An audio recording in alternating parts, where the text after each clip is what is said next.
Kumusta mga brad? So alam naman po natin na kalalabas lamang po ng Aerox version 3 dito sa Pilipinas. At nagkaroon nga po ito ng dalawang variants. Hindi pa man siya nakakarangkada, tinapatan agad siya ng mga katunggali niya. Sabi nga ng iba, mga copycat daw niya. At ang tawag nga din po ng iba, Aerox Tagalog.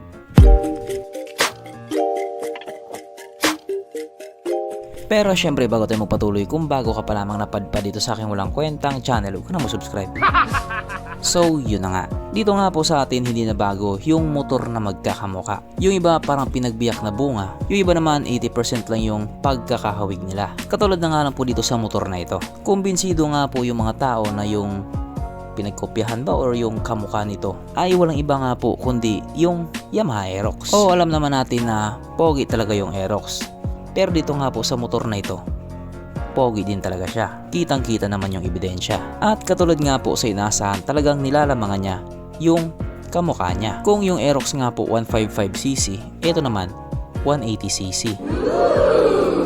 O diba? Talagang matindi. At ito nga po ang QG Motor AX180. Siguro nga yung iba sa inyo nakita na dati itong motor na ito.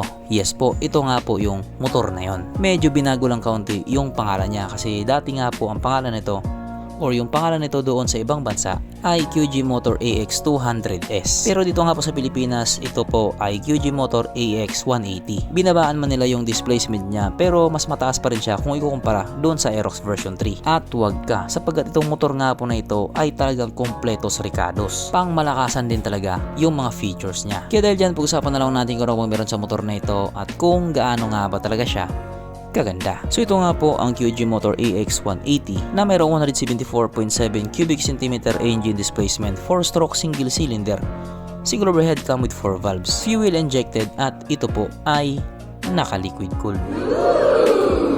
Kaya hindi po siya panis sa Honda Click 125.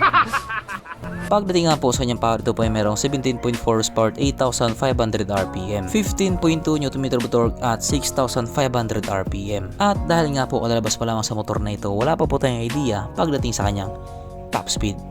Ano sa tingin niyo mga brad? Sino kaya mas mabilis sa kanilang dalawa ni Aerox? Kasi balita ko yung Aerox version 2 sinibak lang ng Euro Griffin.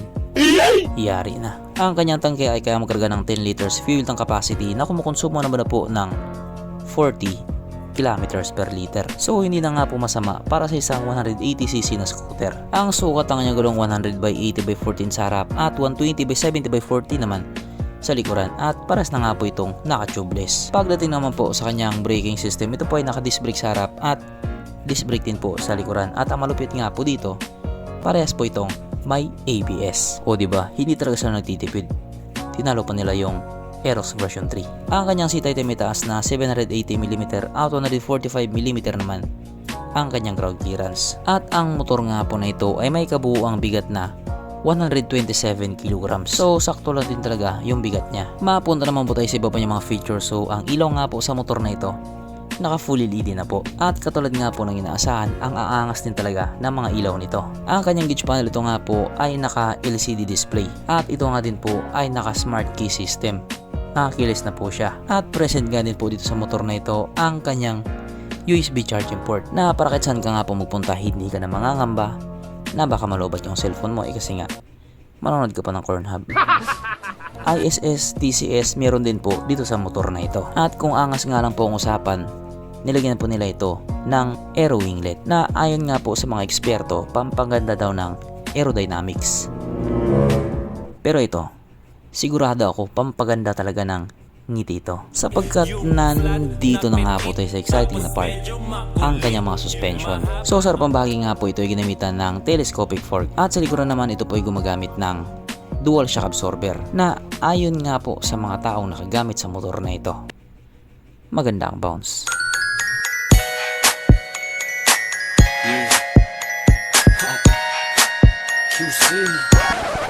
Syempre, meron pang isa.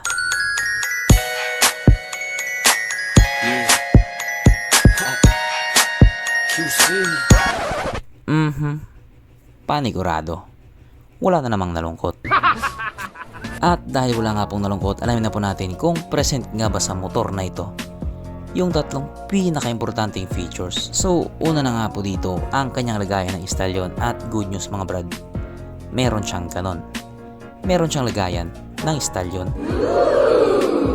Kaso lang, wala po siyang sabitan ng pulutan.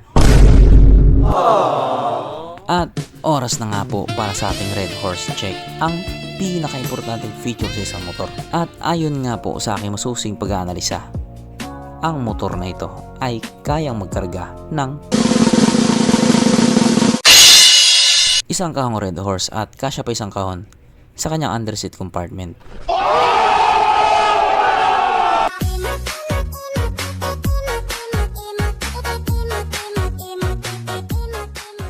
So therefore ang motor na ito ay recommended.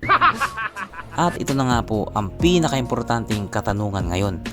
Magkano? So itong QG Motor AX180 nga po ay may introductory price na 139,900 pesos. Kapag natapos na yung introductory na yan, babalik na siya sa original price niya na 149,900 pesos. So medyo mahal pa nga po ito ng kaunti kung ikukumpara dun sa Aerox version 3 standard version na nagkakalaga nga po ng 125,900 pesos. Pero kasi madaming wala sa standard na meron din dito sa motor na ito. Kaya hindi na rin nakapagtataka na mas mahal siya. So ganito na lang muna mga brad, kung may gusto kong sabihin or gustong idagdag doon sa mga sinabi ko, mag-comment ka na lamang sa baba. Okay, bye.